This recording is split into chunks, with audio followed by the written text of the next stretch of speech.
ये एक commonly use term है जिसको कहते हैं ट्राइन्यूक्लियोटाइड रिपीट एक्सपेंशन। यहाँ मैंने एक सिंगल स्टैंडर्ड डीएनए को शो किया, बट आप इसको डबल स्टैंडर्ड डीएनए के तौर पर कंसीडर कर सकते हो।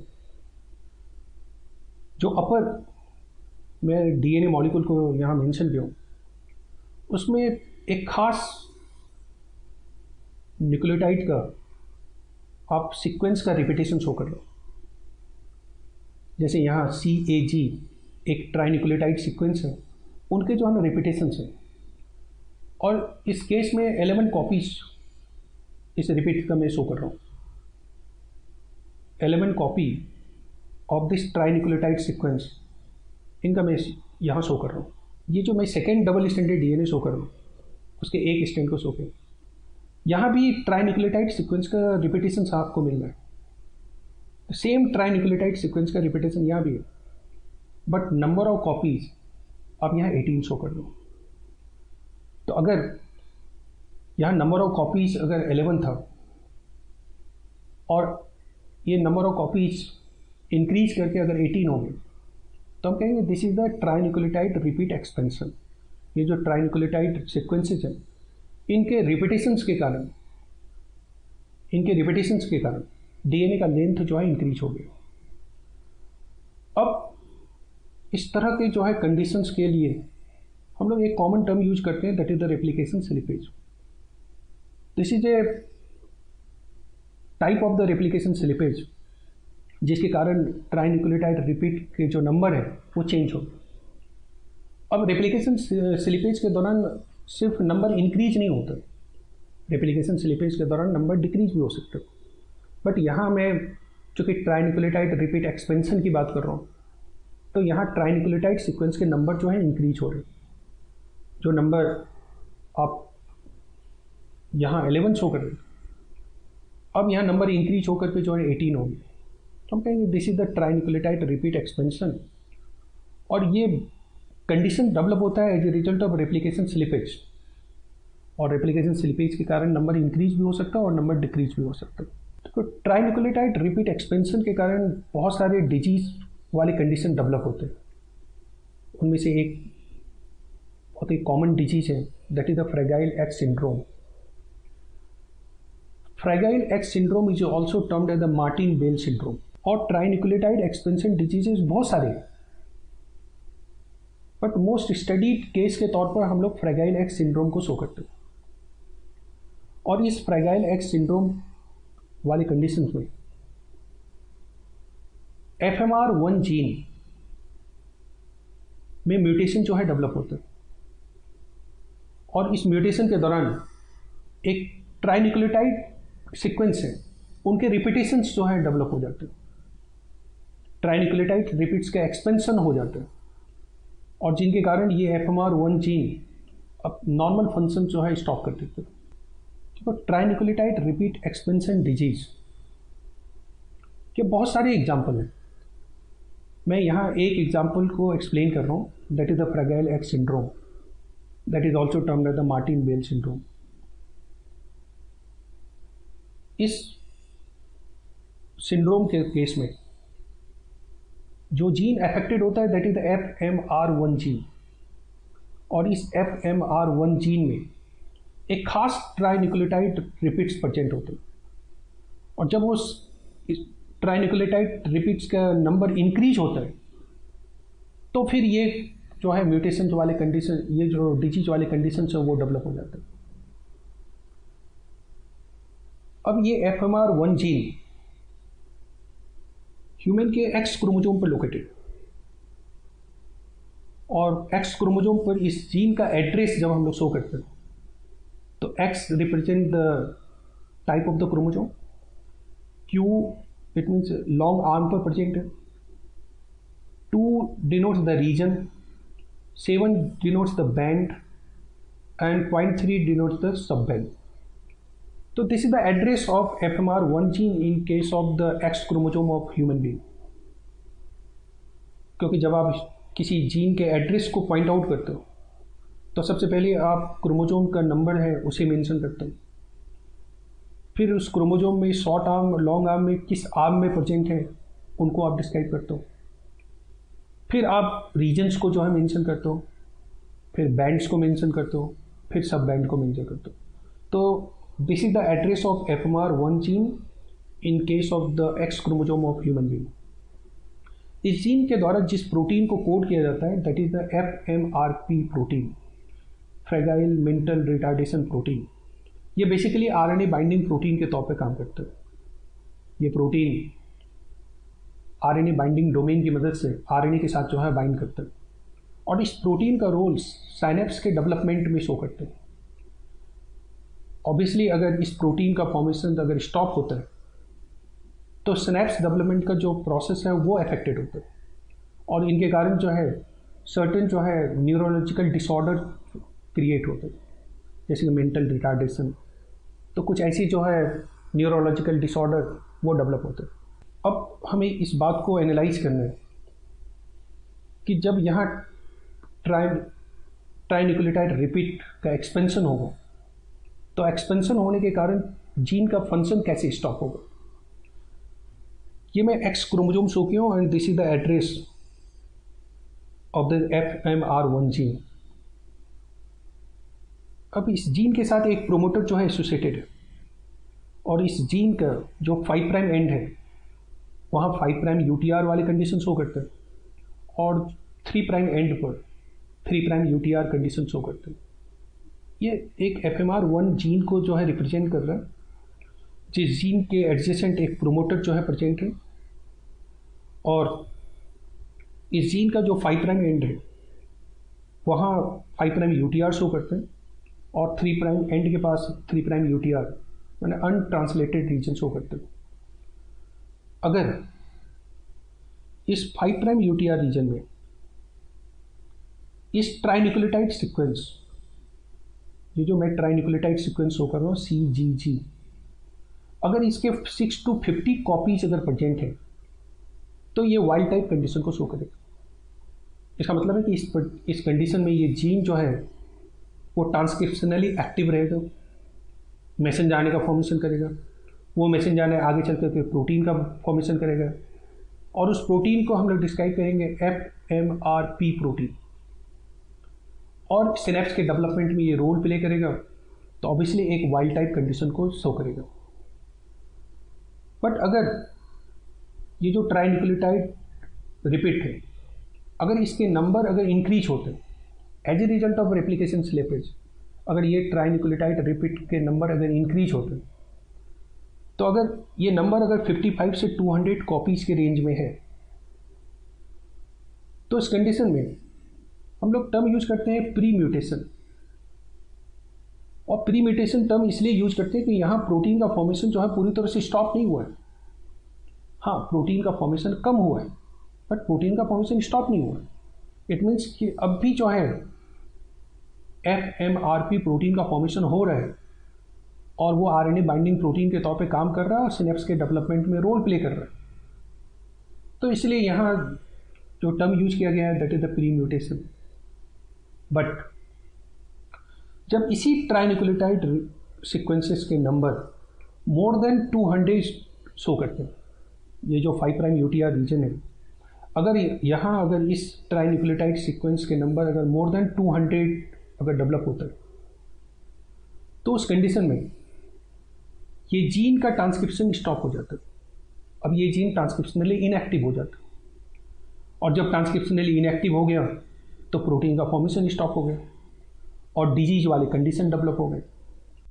अब मुझे इस बात को एनालाइज करना है कि जब इस ट्राइन्यूक्लियोटाइड रिपीट्स के नंबर 200 या मोर देन 200 जब डेवलप होता है, तो उस कंडीशन में यहाँ ट्रांसक्रिप्शनली इनएक्टिव कंडीशन क्यों डेवलप हो रहा है, क्यों इस जीन में ट्रांसक्रिप्शन का प्रोसेस स्टॉप हो गया और प्रोटीन सिंथेसिस स्टॉप हो गया।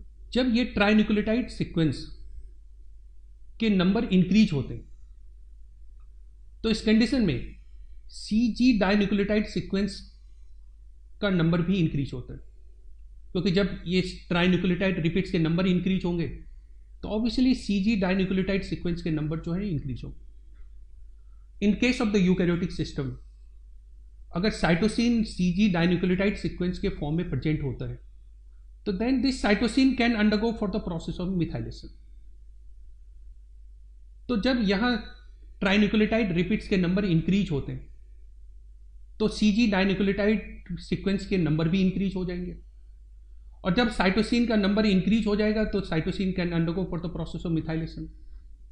तो ऑब्वियसली जब ये नंबर जो है 200 या मोर देन 200 कॉपीज होते हैं तो यहां DNA मिथाइलेशन का प्रोसेस जो है स्टार्ट हो जाता है, और DNA मिथाइलेशन के प्रोसेस के कारण ये DNA अब हाइपर मिथाइलेटेड कंडीशन में कन्वर्ट हो जाएगा, और जब ये हाइपर मिथाइलेटेड कंडीशन में कन्वर्ट हुआ तो ये ट्रांसक्रिप्शनली इनएक्टिव कंडीशन जो है शो किया, और इस पर्टिकुलर सिचुएशन को हम लोग डिस्क्राइब करते हैं फूल म्यूटेशन, क्योंकि इस स्टेज में ट्रांसक्रिप्शन का प्रोसेस स्टॉप हो गया, ट्रांसलेशन का प्रोसेस स्टॉप हो गया, प्रोटीन का सिंथेसिस स्टॉप हो गया, और डिजीज वाले सिम्टम जो है डेवलप हो गए। मैंने फ्रैगाइल एक्स सिंड्रोम को डिस्क्राइब किया as a trinucleotide repeat expansion disease के तौर पर, but trinucleotide repeat expansion disease के तौर पर सिर्फ फ्रैगाइल एक्स सिंड्रोम को हम लोग शो नहीं करते। ए नंबर ऑफ डिजीजेज हैं जो ट्राइन्यूक्लियोटाइड रिपीट एक्सपेंशन के कारण जो है डेवलप होते हैं। इस टेबल में यहां जो है नॉर्मल रेंज जो है मेंशन है कि जब इस ट्राइन्यूक्लियोटाइड रिपीट के नंबर नॉर्मल रेंज में होंगे तो डिजीज वाले कंडीशन डेवलप नहीं होंगे, लेकिन जैसे ही ये नंबर रेप्लिकेशन स्लिपेज के प्रोसेस के कारण इंक्रीज होता है तो डिजीज वाले सिम्टम जो है डेवलप होते हैं। तो मैंने यहां मेनली फ्रैगाइल एक्स सिंड्रोम वाले कंडीशंस को डिस्कस किया, बट कुछ अदर ट्राइन्यूक्लियोटाइड रिपीट एक्सपेंशन डिजीजेज हैं जिसमें रिपीट का नेचर यहां मेंशन्ड है और नॉर्मल रेंज जो है ना मेंशन किया गया है, और कब डिजीज वाले सिम्टम डेवलप होंगे उनको जो है इस टेबल के द्वारा जो है रिप्रेजेंट किया गया। देखो, अब तक मैंने डिस्कस किया कि रेप्लिकेशन एरर के कारण जो है म्यूटेशन कैसे डेवलप होता है। अब हमें चेक करना है कि स्पॉन्टेनियस लीजन्स के कारण जो है म्यूटेशन जो है कैसे डेवलप हो रहा है। देखो, स्पॉन्टेनियस लीजन्स को हम लोग इस सेंस में, इस मैनर में डिस्क्राइब कर सकते हैं, it is a naturally occurring damage in the genetic material. जो जेनेटिक मटेरियल है उसमें जो नेचुरली अकरिंग डैमेजेज हैं उनको हम लोग डिस्क्राइब करते हैं अंडर द स्पॉन्टेनियस लीजन, और इस डैमेज के कारण पॉइंट म्यूटेशन वाले भी कंडीशन डेवलप हो सकते हैं और फ्रेम शिफ्ट म्यूटेशन वाले भी कंडीशन डेवलप हो सकते हैं, क्योंकि स्पॉन्टेनियस लीजन्स के कारण ये जरूरी नहीं है कि सिर्फ पॉइंट म्यूटेशन वाले कंडीशन डेवलप होंगे, वो पॉइंट म्यूटेशन भी हो सकता है और फ्रेम शिफ्ट म्यूटेशन भी हो सकता है। स्पॉन्टेनियस लीजन्स के अंदर नॉर्मली हम लोग मेंशन करते हैं डीएमिनेशन को, डीप्यूरिनेशन और डीपायरिमिडेशन वाले प्रोसेस को, और several types of the oxidative damages को कंसीडर करते हैं। अगर डीएमिनेशन का प्रोसेस अगर हो रहा है तो डीएमिनेशन के प्रोसेस के दौरान नाइट्रोजनस बेस अपने अमीनो ग्रुप को लूज करता है। It is the removal of amino group from the nitrogenous base, और यहां removal of amino group from the nitrogenous base spontaneously हो रहा है, किसी म्यूटाजेनिक एजेंट के कारण जो है यहां डीएमिनेशन का प्रोसेस परफॉर्म नहीं हो रहा है। और डीएमिनेशन के प्रोसेस के कारण एडेनिन हाइपोजेंथिन के फॉर्म में कन्वर्ट होता है, ग्वानिन जेंथिन के फॉर्म में कन्वर्ट होता है, साइटोसिन यूरेसिल के फॉर्म में कन्वर्ट होता है। अगर साइटोसिन 5 मिथाइल साइटोसिन के फॉर्म में प्रेजेंट है तो फिर यहां थाइमिन का फॉर्मेशन होता है, और इस डीएमिनेशन के प्रोसेस के कारण जो नाइट्रोजनस बेस का जो पेयरिंग पोटेंशियल है वो चेंज हो जाता है, क्योंकि अगर आप एडेनिन का स्टैंडर्ड बेस पेयरिंग शो करते हो तो adenine forms the standard base pairing with the thymine, ये थाइमिन के साथ जो है स्टैंडर्ड बेस पेयरिंग शो करता है। लेकिन अगर मान लो कि मैं एडेनिन का डीएमिनेशन शो करता हूं और डीएमिनेशन के प्रोसेस के कारण जो है एडेनिन हाइपोजेंथिन में अगर कन्वर्ट होता है तो अब ये स्टैंडर्ड बेस पेयरिंग जो है शो नहीं करेगा। अब ये जो बेस पेयरिंग शो करेगा वो साइटोसिन के साथ शो करेगा। तो एडेनिन डीएमिनेशन के प्रोसेस से अगर हाइपोजेंथिन में कन्वर्ट हो रहा है तो उनका पेयरिंग पोटेंशियल जो है चेंज हो रहा है। इस तरह से आप adenine, guanine, cytosine, 5 methyl cytosine, every cases में जब भी आप डीएमिनेशन शो करोगे तो डीएमिनेशन के बाद जो रिजल्टेंट नाइट्रोजनस बेस का फॉर्म डेवलप होगा उनका पेयरिंग पोटेंशियल जो है चेंज हो जाएगा। वो स्टैंडर्ड बेस पेयरिंग नहीं शो करेगा, बल्कि नॉन स्टैंडर्ड बेस पेयरिंग वाले कंडीशन को शो करेगा। Apart from the deamination, spontaneous lesions के अंदर जो सेकेंड कैटेगरी आता है वो है डीप्यूरिनेशन और डीपाइरिमिडिनेशन। देखो, इन द प्रोसेस ऑफ डीप्यूरिनेशन जो न्यूक्लियोटाइड है वो प्यूरिन को जो है लूज कर देता है। It is the loss of purine due to the breaking of the beta glycosidic bond of the nucleotide. जो ग्लाइकोसिटिक बॉन्ड है, उस ग्लाइकोसिटिक बॉन्ड के ब्रेक होने के कारण प्यूरिन जो है वो रिमूव हो जाता है। अब इस कंडीशन को आप इस डायग्राम से जो है अंडरस्टैंड करो। इस डीएनए मॉलिक्यूल में यहां guanine as a nitrogenous base के तौर पे शो किया गया and guanine is a purine. ये प्यूरिन शुगर रेजिड्यूज के साथ जो है ग्लाइकोसिटिक बॉन्ड से लिंक है। इस ग्लाइकोसिटिक बॉन्ड को हम लोग डिस्क्राइब करते हैं beta N glycosidic bond. It means ये एक बीटा एन ग्लाइकोसिटिक बॉन्ड की मदद से ये शुगर रेजिड्यूज के साथ जो है कोवलेंटली बाउंड है। जब डीप्यूरिनेशन का प्रोसेस होता है तो ये ग्लाइकोसिटिक बॉन्ड जो है यहां से ब्रेक हो जाता है, और ग्लाइकोसिटिक बॉन्ड के ब्रेक होने के कारण अब यहां हाइड्रोक्सिल ग्रुप जो है डेवलप हो गया। क्योंकि ग्वाइनिन यहां से रिमूव हो गया तो इस प्रोसेस को हम लोग डिस्क्राइब करते हैं डीप्यूरिनेशन। और डीप्यूरिनेशन के कारण जो साइट क्रिएट हुआ उसको हम लोग डिस्क्राइब करते हैं ए बेसिक साइट या ए प्यूरिनिक साइट, बिकॉज यहां ग्वाइनिन जो है प्यूरिन को रिप्रेजेंट कर रहा है। और प्यूरिन के रिमूवल के बाद जो साइट क्रिएट हुआ उसको हम लोग सिंपली जो है ए प्यूरिनिक साइट के तौर पर डिस्क्राइब करते हैं या सिंपली ए बेसिक साइट के तौर पर डिस्क्राइब करते हैं। अगर प्यूरिन के प्लेस पर अगर पायरिमिडीन का रिमूवल होता है, ना सपोज इस न्यूक्लियोटाइड के केस में, ये जो मैं यहाँ न्यूक्लियोटाइड शो कर रहा हूँ, इस न्यूक्लियोटाइड के केस में यहाँ साइटोसिन प्रेजेंट है and cytosine is a pyrimidine. अगर ये glycosidic bond that is known as the beta N glycosidic bond, अगर ये ब्रेक होता है और इस ब्रेक के कारण साइटोसिन अगर रिमूव होता है तो इस कंडीशन में भी जो साइट क्रिएट होता है उसे हम कहते हैं ए बेसिक साइट। चूंकि cytosine is a pure pyrimidine तो यहां आप जो है टर्म यूज करते हो डीपायरिमिडिनेशन।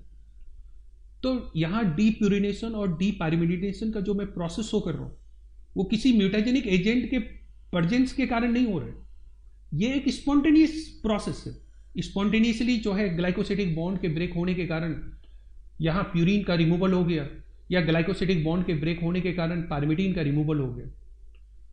अगर आप डीप्यूरिनेशन और डीपायरिमिडिनेशन के प्रोसेस को कंपेयर करो तो डीप्यूरिनेशन का प्रोसेस जो है मोर कॉमन प्रोसेस है एज कंपेयर टू द डीपायरिमिडिनेशन का प्रोसेस। अब क्वेश्चन ये है कि अगर डीप्यूरिनेशन का प्रोसेस अगर होता है तो उनके कारण इस पॉइंट म्यूटेशन वाले कंडीशन जो है कैसे डेवलप हो जाते हैं। देखो यहां मैं एक डबल स्टैंडर्ड डीएनए को शो किया हूं। इस डबल स्टैंडर्ड डीएनए में मैं यहां एक स्पॉन्टेनियस डीप्यूरिनेशन के प्रोसेस को शो किया, और इस डीप्यूरिनेशन के प्रोसेस के कारण जो ग्वाइनिन है वो ग्वाइनिन इस प्लेस से जो है रिमूव हो गया, और ग्वाइनिन जब इस प्लेस से रिमूव हो गया तो उनके कारण ए प्यूरिनिक साइट क्रिएट हुआ। You can also use the term like the A basic site. चूंकि यहां प्यूरिन प्रेजेंट था और प्यूरिन के रिमूवल के कारण ए बेसिक साइट क्रिएट हुआ तो we can use the term like the apurinic site. अब suppose after the spontaneous depurination अगर ये डबल स्टैंडर्ड डीएनए रेप्लिकेशन के प्रोसेस में जाता है तो सबसे पहले इनके दोनों स्टैंड सेपरेट होंगे। तो इस तरह से इनके दोनों स्टैंड जो है सेपरेट हो गए, और सेपरेशन के बाद यहां रेप्लिकेशन के प्रोसेस से कॉम्प्लीमेंट्री स्टैंड का फॉर्मेशन हुआ। चूंकि ये जो मैं लोअर स्टैंड यहां शो किया हूं, इस लोअर स्टैंड में यहां डीप्यूरिनेशन वाले कंडीशन के कारण यहां नाइट्रोजनस बेस जो है एब्सेंट है। तो जब डीएनए रेप्लिकेशन का प्रोसेस स्टार्ट होता है तो चूंकि यहां कोई भी नाइट्रोजनस बेस जो है प्रेजेंट नहीं है, तो उस कंडीशन में जो कॉम्प्लीमेंट्री स्टैंड यहां फॉर्म हो रहा है उस कॉम्प्लीमेंट्री स्टैंड में रैंडमली इनमें से कोई भी नाइट्रोजनस बेस कंटेनिंग न्यूक्लियोटाइड का इनकॉर्पोरेशन हो सकता है। क्योंकि आप यहाँ किसी भी जो है नाइट्रोजनस बेस को शो नहीं कर रहे हो। जब इस स्टैंड में यहाँ कोई भी नाइट्रोजनस बेस प्रेजेंट नहीं है और जब यहाँ कॉम्प्लीमेंट्री स्टैंड का फॉर्मेशन होगा तो इस सिचुएशन में इसके कॉम्प्लीमेंट्री जो न्यूक्लियोटाइड इनकॉर्पोरेट होगा उस न्यूक्लियोटाइड में एडेनिन भी प्रेजेंट हो सकता है, थाइमिन भी प्रेजेंट हो सकता है, ग्वानिन भी प्रेजेंट हो सकता है और साइटोसिन भी प्रेजेंट हो सकता है। हाँ, मोस्ट ऑफ द केसेस में एडेनिन जो है इनकॉर्पोरेट होता है, but out of the 4 nucleotide किसी भी न्यूक्लियोटाइड का इनकॉर्पोरेशन हो सकता है। अगर यहां अगर किसी भी न्यूक्लियोटाइड का अगर इनकॉर्पोरेशन अगर हो रहा है तो उसके कारण जो है यहां एक मिसमैच वाले कंडीशन जो है डेवलप होंगे और इस मिसमैच वाले कंडीशन के कारण जो है या तो ट्रांजिशन वाले कंडीशन डेवलप होगा या ट्रांसवर्जन वाले कंडीशन डेवलप होगा। तो इस तरह से अगर डीप्यूरिनेशन का प्रोसेस अगर परफॉर्म होता है तो डीप्यूरिनेशन के प्रोसेस के कारण हो सकता है कि ट्रांजिशन या ट्रांसवर्जन जैसे पॉइंट म्यूटेशन वाले कंडीशन जो है डेवलप हो।